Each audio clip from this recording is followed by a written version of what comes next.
Fashala Hasteo 5 Shopamani Yagulo West Prane, India Bangladesh International Boundary Razakora Golini Lankamura Border Outpost of Visit Klaika, Union New Home Minister Amit Shah. Visit Klaiman is Zorawa Ashalovini Logo Manzaka, Hasani Monte Okrano Kovu, Tekovan Adongro. Hakotornate Bukra Klainani Bagino Juda Hastini BSF Zavan Rock by Coxa Pandawa Achuka, Abo Haikino Hasteo Highway, Nigel Mungrok, Tebukra Klainani, Zaitok Zaka. Avono Ruguino, Hakotorni, Union Home Minister Amit Shah, Fashala Razakor Agulini, Lankamurani, BOP, Visit Klainani Tanka. Avoni Yagulo CRPF Day BSF Rono Teve, Kaisa Coxa Pandawa Achuka, Paitago, Ashalni Coxa Pandano Teve, Coxaka, Union Home Minister Amit Shah. आज के इस कार्यक्रम में मेरे साथ मंच पर उपस्थित डॉक्टर माणिक शाह, मुख्यमंत्री त्रिपुरा, श्री गोविंद मोहन जी, केंद्रीय गृह सचिव, श्री तपन कुमार डेका जी, निर्देशक आसूचना ब्यूरो, राजेंद्र कुमार जी, सचिव सीमा प्रबंधन विभाग, श्री प्रवीण कुमार जी, डीजी बीएसएफ, आलोक चक्रवर्ती जी, महानिरीक्षक बीएसएफ और आज के इस सम्मेलन में मेरे साथ उपस्थित सभी सीमा प्रहरी भाइयों बहनों को मेरा राम राम नमस्कार। मित्रों, आज राष्ट्रीय स्वयंसेवक संघ के द्वितीय सरसंघचालक पूजनीय गुरु जी का पुण्यतिथि का दिन है। आप में से बहुत कम लोगों ने पूजनीय गुरु जी का नाम सुना होगा, परंतु कुछ लोग ऐसे होते हैं वो बड़े से बड़े काम करने के बाद भी प्रसिद्धि की परवाह नहीं करते हैं। परम पूज्य गुरु जी उन्हीं लोगों में थे। उन्होंने पूरे जीवन असीम धैर्य, अटूट परिश्रम और मां भारती की भक्ति की भावना के साथ देश भर में लाखों लाखों कार्यकर्ता इस देश की समृद्धि, सुरक्षा, इस देश की शिक्षा और स्वास्थ्य के लिए समर्पित, इस देश की संस्कृति, इस देश के इतिहास और इस देश की भाषाओं पर गौरव लेने वाले कार्यकर्ताओं की निर्मित के लिए उन्होंने लगाए। आरएसएस को एक प्रकार से आकार देने का काम उन्होंने किया और मेरे जैसे कई कार्यकर्ताओं ऐसे हैं जिन्होंने कभी जीवन में गुरुजी को देखा नहीं है, परंतु उनके संदेश, इनके लिखी हुई पुस्तकें, इनके दिए हुए भाषण आज भी इतने महत्वपूर्ण है जो 1930 और 40 के दशक में हुआ करते थे। एक दूरदर्शी व्यक्तित्व जब 4-5 दशक तक एक संस्था के साथ बंद कर शिस्तबद्ध तरीके से काम करता है तो बहुत अच्छे परिणाम आते हैं। पूजनीय गुरु जी का जीवन उसी का बहुत बड़ा उदाहरण है। मित्रों, यहां पर जब मैं आया हूं तब अभी आज वृक्षारोपण का कार्यक्रम हुआ। मेरे हाथ से अगर के वृक्ष का पौधारोपण यहां पर कराया गया। 2019 से लेकर आज तक हमारे सभी सीएपीएफ ने जवानों ने लगभग 6 करोड़ 40 लाख वृक्षों को लगाने का काम किया है। इस साल हमने थोड़े कम वृक्ष लगाने का निर्णय किया है। इस साल हम 40 लाख से 60 लाख वृक्ष लगाने वाले हैं, परंतु हमने ये तय किया है कि लगाए हुए वृक्षों में से जो वृक्ष बच नहीं पाए वो सबको पुनः लगाने का काम इस वर्ष में हम करने वाले हैं। और अगले साल हम सबका एक सामूहिक संकल्प बनने वाला है कि अगले साल एक ही वर्ष में सीएपीएफ के जवान 2 करोड़ से ज्यादा वृक्षों का लगाने का काम करेंगे और पर्यावरण की और देश की सेवा करेंगे। आज विश्व पर्यावरण दिन है। हम सब जानते हैं कि विकास की अंधी दौड़ ने पर्यावरण को बहुत बड़ी क्षति पहुंचाई है। प्रकृति का दोहन करने की जगह प्रकृति का शोषण करने की वृत्ति ने, ये मानवीय स्वभाव ने पूरी पृथ्वी को खतरे में डाला है। पृथ्वी का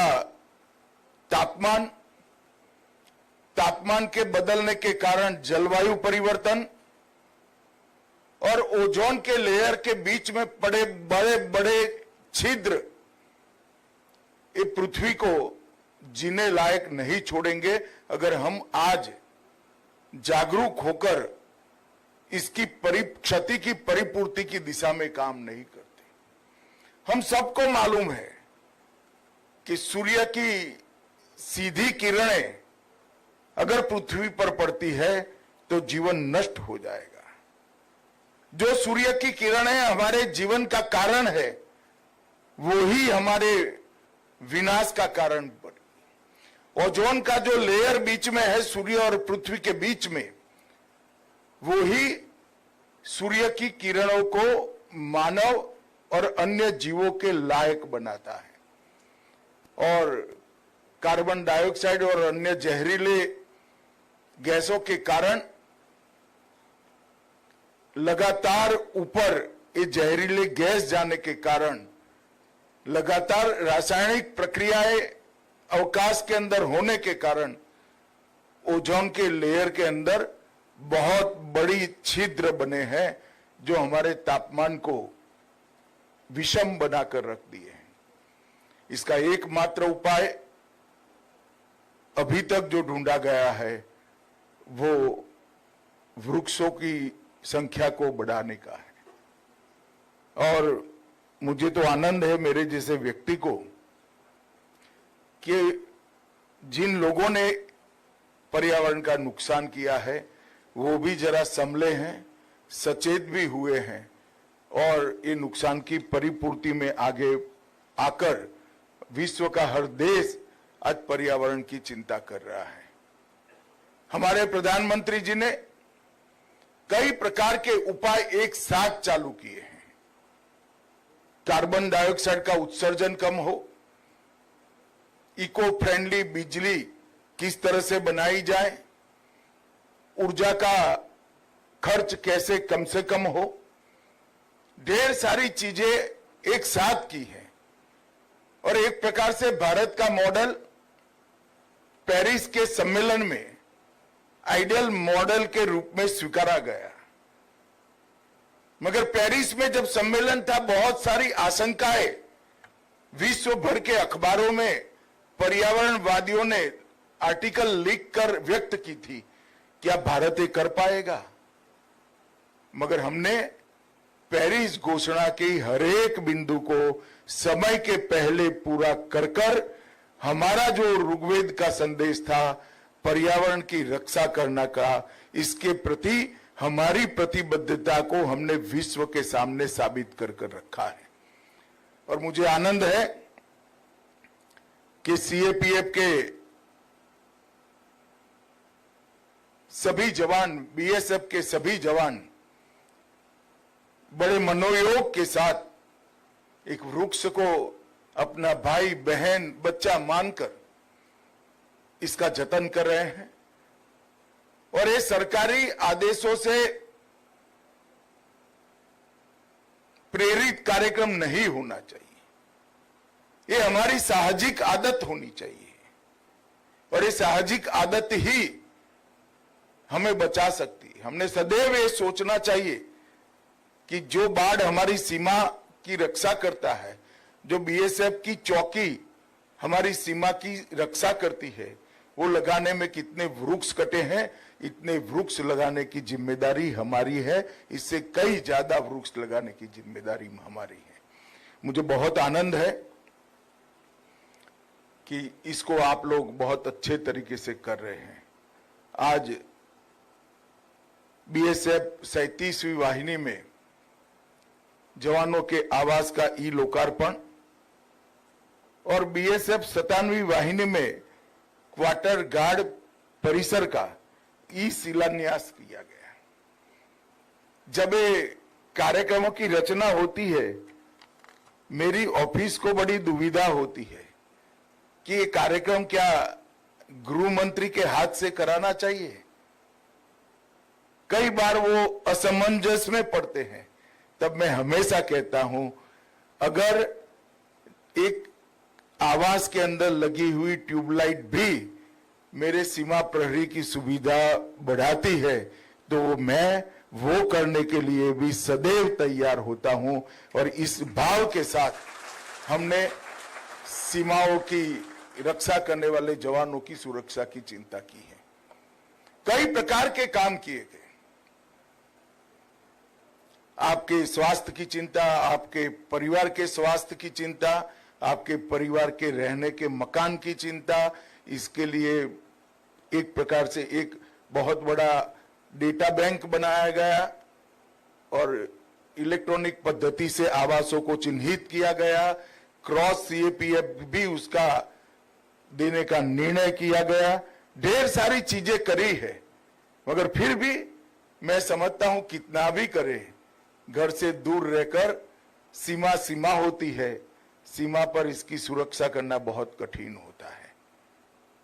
मैं अभी कच्छ की बॉर्डर पर दलदली सरहद का भी सरक्रिक में विजिट कर आया। रेगिस्तान के रण में भी मैं जाकर आया हूं, राजस्थान के।